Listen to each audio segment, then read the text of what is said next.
ये वाला हम लोग पढ़ लिए थे, एग्रीगेट डिमांड और एग्रीगेट सप्लाई जिस पॉइंट पे मैच करता है वो पॉइंट क्या होता है, इक्विलिब्रियम का होता है। मैथमेटिकल भी हम लोग इस चीज़ को देखे थे कि अगर इनकम नहीं दिया हो तब इक्विलिब्रियम लेवल ऑफ इनकम हम लोग कैसे निकालेंगे, देखे थे। आज हम लोग पढ़ेंगे एस इज इक्वल्स टू आई, ठीक बा, इसका भाई है एस इज इक्वल्स टू आई। कैसे आया एस इज इक्वल्स टू आई, देखो दो सेक्टर इकोनॉमी में एडी का कितना कंपोनेंट निभा, दो सेक्टर इकोनॉमी में एडी का कितना component, C plus I is equals to S को हम लोग और क्या बोलते हैं वाई, वाई का कितना पार्ट बनाओ, कौन कौन सा, कंजम्पशन और सेविंग, क्या आ जाएगा आई इज इक्वल्स टू एस आ गया। तो या तो तुम आंसर एडी एस से निकालो या तुम answer S is equals to I से निकालो, आंसर क्या आएगा, सेम आएगा, ठीक है। फटाफट इसको स्टार्ट करने से पहले एक चीज लिखवा देते हैं, लिखो इक्विलिब्रियम में कब आता है, जब ये आता है तब ना। बाय द वे अगर ये कंडीशन आ गया इकोनॉमी में तब, अगर इकोनॉमी में डिमांड ज़्यादा हो गया सप्लाई कम हो गया तो इक्विलिब्रियम वी/2 कैसे होगा। अगर इकोनॉमी में सप्लाई ज़्यादा हो गया डिमांडें कम हो गया तब इक्विलिब्रियम में इकोनॉमी कैसे आएगा। तो सबसे पहले लिखो ये वाला लिखो, aggregate demand is greater than aggregate supply. Condition number 1 दो, कंडीशन नंबर 1 दो, उसके बाद लिखो एग्रीगेट डिमांड, कुछ नहीं खाली लिखो ना कंडीशन नंबर 1, या लिखो हेडिंग दो डिसइक्विलिब्रियम, हेडिंग दो डिसइक्विलिब्रियम, इक्विलिब्रियम के पहले DIS लगा दो, डिसइक्विलिब्रियम। इक्विलिब्रियम में कब आता है, जब ADS इक्वल होता है तब ना। तो डिसइक्विलिब्रियम में इकोनॉमी कब आएगा, जब दोनों में से एक हमारा अनइक्वल हो। तो इक्वल में कैसे लाएंगे वही पढ़ेंगे अभी हम लोग। पहला कंडीशन ये लिखो, aggregate demand is greater than aggregate supply. Condition number 1, AD is greater than AS, ये है पहला कंडीशन। डिमांड ज़्यादा है ना, सप्लाई नहीं है तो क्या, अब ये वाला ग्रेटर देन का सिंबल होता है। डिसइक्विलिब्रियम बोले तो अरे पहला इक्विलिब्रियम पढ़े ना, जिस पॉइंट पे AD बराबर AS होता है, तो डिसइक्विलिब्रियम का मतलब दोनों में से जब कोई एक चीज़ अनइक्वल होता है उसको हम लोग बोलते हैं डिसइक्विलिब्रियम। 10वां में चल के पढ़ा तू अभी। पहला वाला क्या है, ये कंडीशन। अब इस कंडीशन में देखो हमारा डिमांड क्या है, ज़्यादा है, तो प्रोड्यूसर के पास स्टॉक नहीं है, तो क्या है सर, शॉर्टेज ऑफ,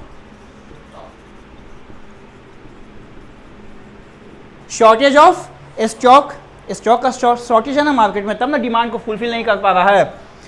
तो क्या करना पड़ेगा अपन लोग को, कैसे बढ़ाएंगे स्टॉक, प्रोडक्शन बढ़ाएंगे, प्रोडक्शन विल इंक्रीज, ठीक है। कैसे बढ़ाएंगे प्रोडक्शन, प्रोडक्शन कैसे बढ़ाएंगे, एम्प्लॉयमेंट बढ़ा के। क्या बताए थे किन्स चचा कि शॉर्ट रन में production is directly proportional to level of employment in the economy. Production बढ़ाना है तो एम्प्लॉयमेंट बढ़ा दीजिए सर, प्रोडक्शन घटाना है तो एम्प्लॉयमेंट घटा दीजिए, अकॉर्डिंग टू केन्स चर्चा इन शॉर्ट रन। कैसे बढ़ेगा, एम्प्लॉयमेंट बढ़ जाएगा। अब एम्प्लॉयमेंट बढ़ेगा तो बताओ बताओ मीमांसा, एम्प्लॉयमेंट बढ़ेगा तो यश, एम्प्लॉयमेंट बढ़ेगा तो एग्जैक्टली जब एम्प्लॉयमेंट जैसे ही बढ़ जाएगा तो इनकम या एग्रीगेट सप्लाई क्या होगा, बढ़ जाएगा। कब तक बढ़ेगा, जब तक कि इकोनॉमी हमारा इक्विलिब्रियम में नहीं आ जाएगा। कब तक बढ़ेगा sir, till the equilibrium is restored. बनाओ बनाओ, ये वाला फ्लो चार्ट बनाओ, ये वाला फ्लो चार्ट बनाओ। फ्लो चार्ट से समझ जाएगा तो एग्जाम में क्वेश्चन आता है डिसइक्विलिब्रियम का केस बताने के लिए, तो वहाँ पे पहले ये फ्लो चार्ट बनाना, उसके बाद इसको सेंटेंस में लिख देना। नहीं तो जो कॉपी चेक करेगा ना फ्लो चार्ट पे 1-2 नंबर काट लेगा, कितना सही लिखोगे। तब लिखवा क्या दीजिए, इसी को लिखना है लाइन में बना के सेंटेंस, सब चीज़ लिखवा ही दीजिए। समझ गई ना जी, समझ जाओगी तो अपने लिख लोगी, फिर हम लिखवाएंगे मैं वहीं वाला सेंटेंस तुम लोग याद करेगा, वट्टा मारेगा, वट्टा मार जो वीडियो बनता है, वट्टा मार। ये वाला लिख, उसके बाद इसका उल्टा वाला केस करेंगे हम लोग। किसमें? Till the equilibrium is restored. नहीं बुझा रहा है?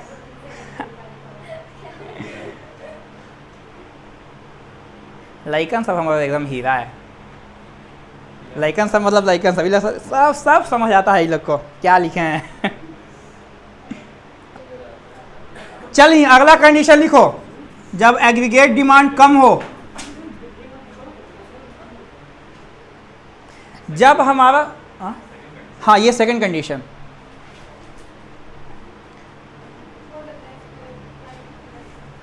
समझदार है तुम लोग भी। ये वाला लिखा है सेकंड कंडीशन दो, जब हमारा सप्लाई ज़्यादा है डिमांड से। जब मार्केट में डिमांड ही नहीं है, सप्लाई ज़्यादा है, मतलब कि प्रोड्यूसर के पास अनवांटेड स्टॉक बच जा रहा है।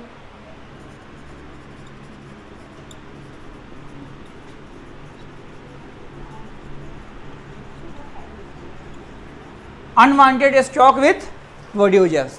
प्रोड्यूसर्स क्या करेगा, जब प्रोड्यूसर का सामान नहीं बिकेगा, प्रोड्यूसर्स क्या करेगा, दैट प्राइस कम क्या करेगा, प्रोडक्शन कम करेगा ना। प्रोडक्शन क्या होगा,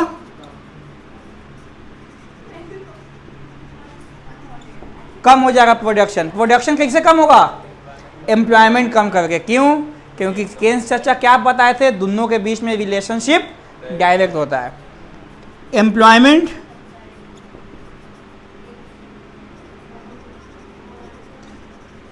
कम होगा तो इनकम या एग्रीगेट सप्लाई क्या हो जाएगा, ऑटोमेटिक कम हो जाएगा।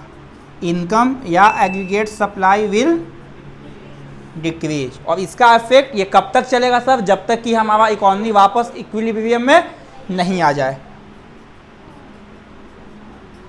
Till the equilibrium is restored. Line वाला लास्ट वाला लाइन यहाँ भी क्या होगा, रिपीट हो जाएगा। लिखो, till the equilibrium will restored. कौन सा लाइन, ये जब तक कि इकोनॉमी हमारा वापस इक्विलिब्रियम में नहीं आएगा, ये वाला प्रोसेस क्या होगा, चलते रहेगा। लिख लिया, हो गया ना। अब देन नया heading, S is equals to I. S is equals to I. Second लिखो, पहला अप्रोच हम लोग क्या पढ़े, AD is equal to S. अब लिखो second approach of equilibrium, S is equals to I. अब बोल दिए कि वापस से बोलिए सर ये वाला लाइन बोलते हैं। देख तुमने नहीं लिखी है, पहला अप्रोच पढ़े ना, AD is equal to S. उसके बाद लिखो second approach of equilibrium, S is equals to I. Saving is equals to investment. Keynes चाचा कैसन इन्वेस्टमेंट के बारे में बताए थे, बताओ। अमन बताएगा, कोई नहीं बताएगा। पिछला क्लास क्या नहीं करेगा तो भाई मार मारेंगे। केन्स चाचा कैसा इन्वेस्टमेंट के बारे में अपने थियरी में बताए थे, क्या होता है अमन ऑटोनोमस इन्वेस्टमेंट? एकदम बोलेगा कि हमको अब फिर से बैकअप क्लास लाइए शॉर्ट रन एनालिसिस का। हाँ, शॉर्ट रन एनालिसिस का एक बार फिर से बैकअप दे दीजिए आने के बाद भी। क्या बताया,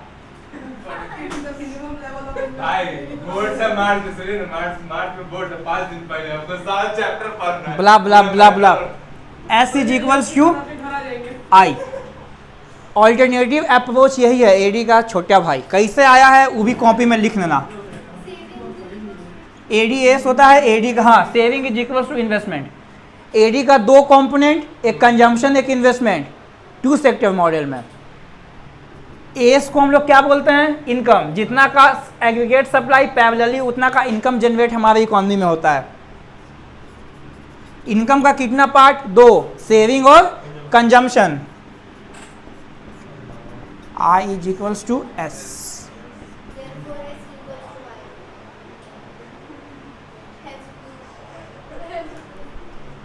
ये वाला कॉपी में लिख ले लें।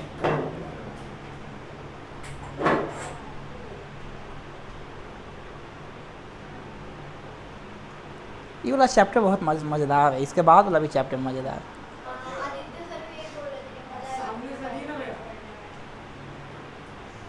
मज़ा आएगा पढ़ने में। क्या? हाँ, क्योंकि आदित्य भैया से हम पढ़े हैं। अब बहुत अच्छा बात है आदित्य भैया। क्या? लेकिन हम याद नहीं रखेंगे अमन कौन है 6 महीना बाद। तुम खाली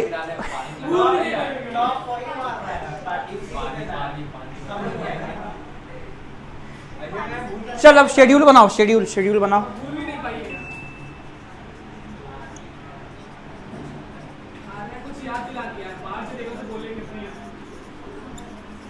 income that is aggregate supply, consumption,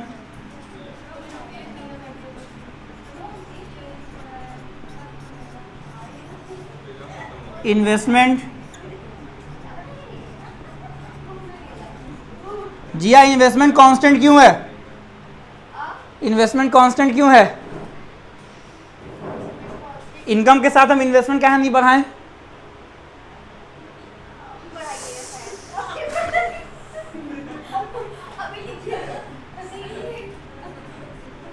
बताओ कहाँ है?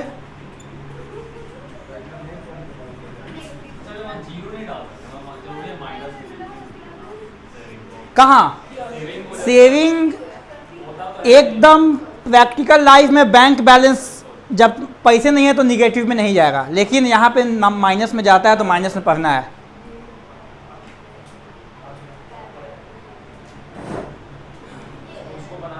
हाँ बनाओ, ये वाला शेड्यूल बनाओ। चल जी बताओ किस पॉइंट पे इकोनॉमी हमारा इक्विलिब्रियम पे है? आए देखिए जरा सही से बताओ। Eight which level of income हमारा इकोनॉमी इक्विलिब्रियम पे है? खुल जे तो दिमाग सब एक बार डांट देंगे तब। कितना पे है हमारा?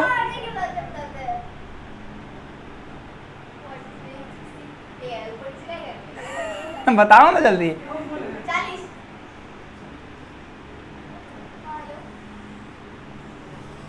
बिल्कुल गलत जवाब। 40। क्या था कॉन्सेप्ट इक्विलिब्रियम का? जिस पॉइंट पे सेविंग इन्वेस्टमेंट इक्वल है वो ना, तो कहाँ पे इक्वल है? 60 लेवल ऑफ इनकम पे ना। कहाँ इक्वल है? नहीं इक्वल है।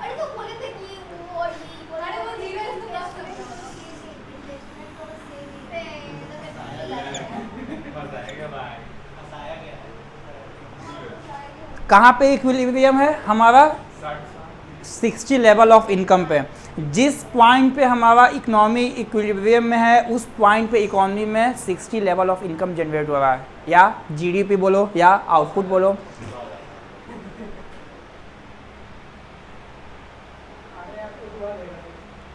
ये वाला शेड्यूल बनाओ, उसके बाद डायग्राम बताते हैं।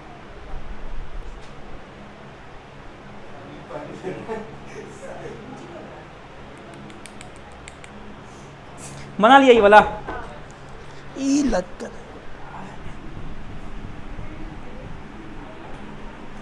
कोई ऐसा जो आके यहाँ डायग्राम बनाएगा? जी यार बनाएगी। एक्स वाई, एक्स एक्सेस पे क्या आएगा उत्कर्ष? एग्जैक्टली इनकम या आउटपुट या जीडीपी, और इधर saving and investment. Saving and investment. G या इन्वेस्टमेंट का लाइन कैसे बनेगा?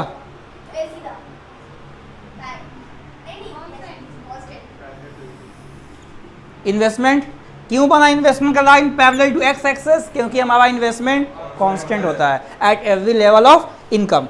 सेविंग निगेटिव में है,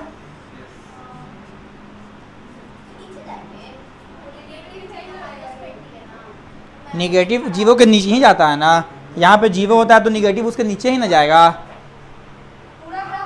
अब इसको हम बता रहे हैं।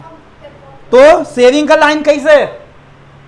अपवर्ड स्लोपिंग, क्यों? क्योंकि there is a direct relationship between income and saving. तो सेविंग का लाइन कैसे? ऐसे।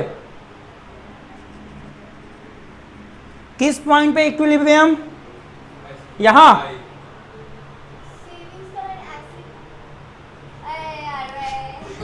जी हाँ, इक्विलिब्रियम यहां पे। कंडीशन जिस पॉइंट पे एस और आई इक्वल हो। एस और आई कहाँ इक्वल है बताओ?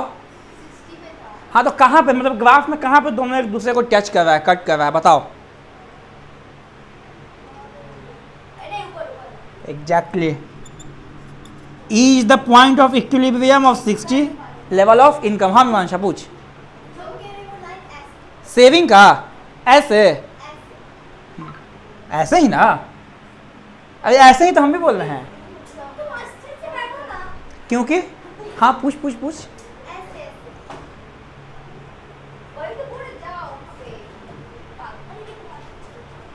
आओ ना, आओ ना। हाँ, ऐसे ऐसे ऐसे कहीं किसी का लाइन जाता है इकोनॉमिक्स ग्राफ में? देखिए कभी कोई भी ऐसे बनता है? हमेशा लाइन कहाँ से बनता है? ऑरिजिन से बनता है। और अपवर्ड स्लोपिंग जा रहा है। देखो जो तुम ऐसे कही ना, ऐसे, ये डाउनवर्ड स्लोपिंग है ना?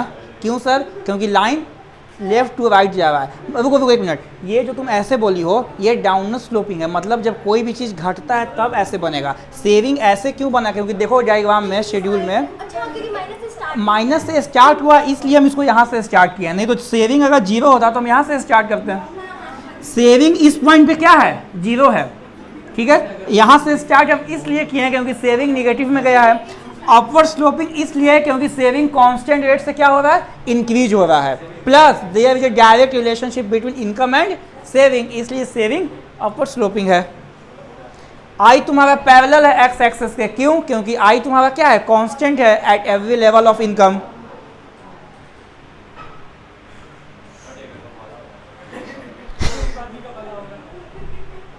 अब देखो, अरे इस पॉइंट पे 60 लेवल ऑफ इनकम जनरेट हो रहा है ना इकोनॉमी में। शेड्यूल देखो ना,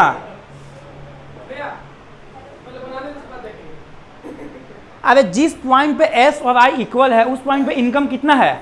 तो क्या लिखे हम?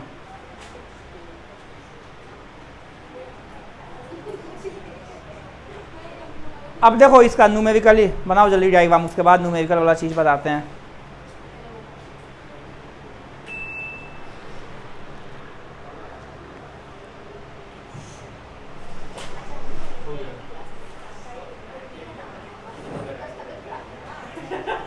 क्या चीज? क्या बोल रहा है? 10 इन्वेस्टमेंट 10 है ना? बनाओ बनाओ जिया, बनाओ जल्दी, आगे ही बताना है यार। ये वाला ख़त्म करेंगे, सेविंग इन्वेस्टमेंट एज अप्रोच।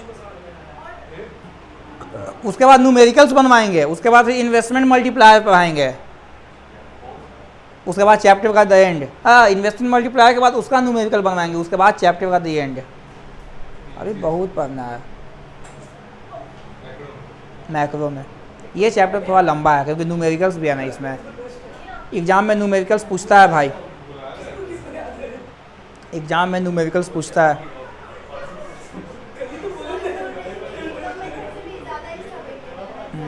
इससे आता है टोटल 12 मार्क्स का क्वेश्चन, नेशनल इनकम से 10 मार्क्स का ही आता है। 2 नंबर का वेटेज ज़्यादा है इसका। लेकिन मज़ेदार चैप्टर है, मज़ा आता है पढ़ने में भी पढ़ाने में भी। और नहीं बुझाएगा तो भी बोलेंगे लगेगा। बैकअप भर दी हो? कौन कौन सा टॉपिक भरी है फॉर्म में?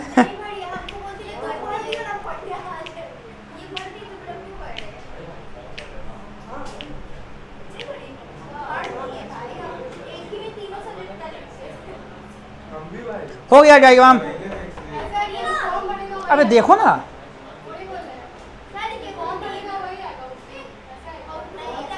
इनकम आउटपुट जीडीपी,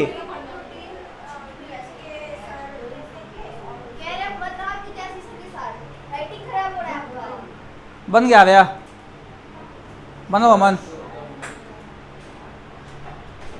अब देखो इस चीज़ को न्यूमेरिकली एक्सप्रेस कैसे करेंगे।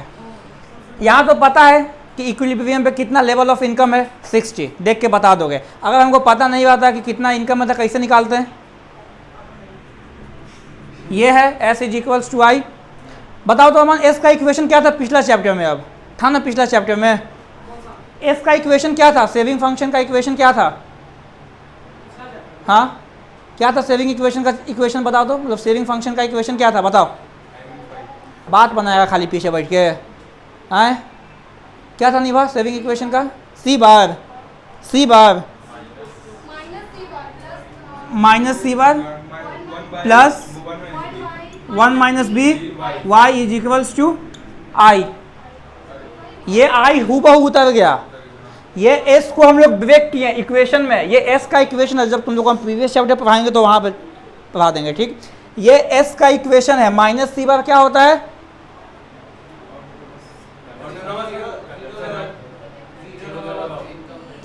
जीरो लेवल ऑफ इनकम पे जो कंजम्पशन होता है उसको किससे करते हैं डिनोट? सी बार से। जो जीरो लेवल ऑफ इनकम पे जो सेविंग होता है उसको किससे डिनोट करते हैं? Minus C bar. 1 minus B क्या होता है? MPS Y income. Minus C bar का वैल्यू कितना है? 20 माइनस 20 प्लस एमपीएस कितना है अकॉर्डिंग टू शेड्यूल? 1 मिनट बताओ, एमपीएस कितना है? पिछला क्लास में थी ना, और सेविंग फंक्शन में भी तुम थी। कंजम्पशन फंक्शन छूटा था, सेविंग फंक्शन में बताया था। एमपीएस कितना है शेड्यूल में?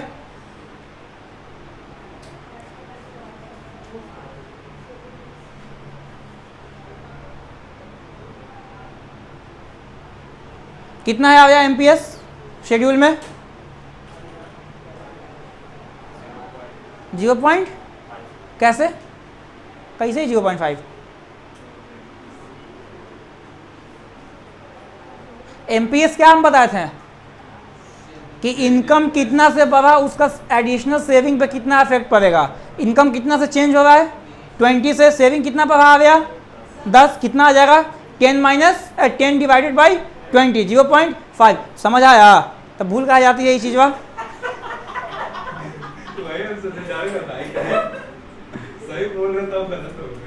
इन्वेस्टमेंट कितना है? 10।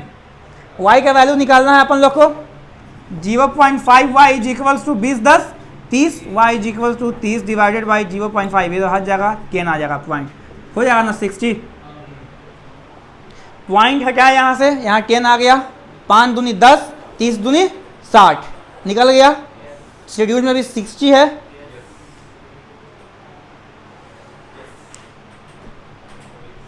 कोई डाउट यहाँ तक? ये 60 है। कहाँ ये है? 0.5 माइनस 20, एमपीएस 0.5 है। अच्छा निभा, एमपीएस जब 0.5 है तो एमपीसी कितना होगा? जब एमपीएस हमारा 0.5 है तब एमपीसी कितना होगा? क्यों? हाँ, क्योंकि MPS plus MPC is equals to 1। कोई भी उठा लो शेड्यूल, एमपीसी और एमपीएस का जब समअप करोगे तो 1 से ज़्यादा कभी नहीं आएगा। डन यहाँ तक? डिसइक्विलिब्रियम का condition done. Saving is equals to investment वाला अप्रोच डन। शेड्यूल में कोई दिक्कत?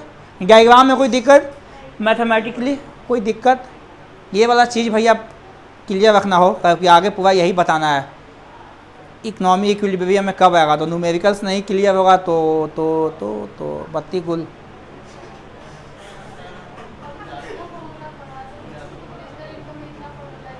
इसमें फॉर्मूला कहाँ है? 2 को तो फॉर्मूला है। टोटल सी का क्या होता है? C Y plus B Y. S का क्या होता है? Minus C Y plus 1 minus B Y. और एमपी से निकालने का फॉर्मूला तुमको पता है? Delta C by delta Y या 1 माइनस एम पी एस, उसका उल्टा एम पी एस निकालने का फॉर्मूला है। 3 वो 4 वो तो फॉर्मूला है, दिमाग लगाना है, रट्टा थोड़ी मारना है।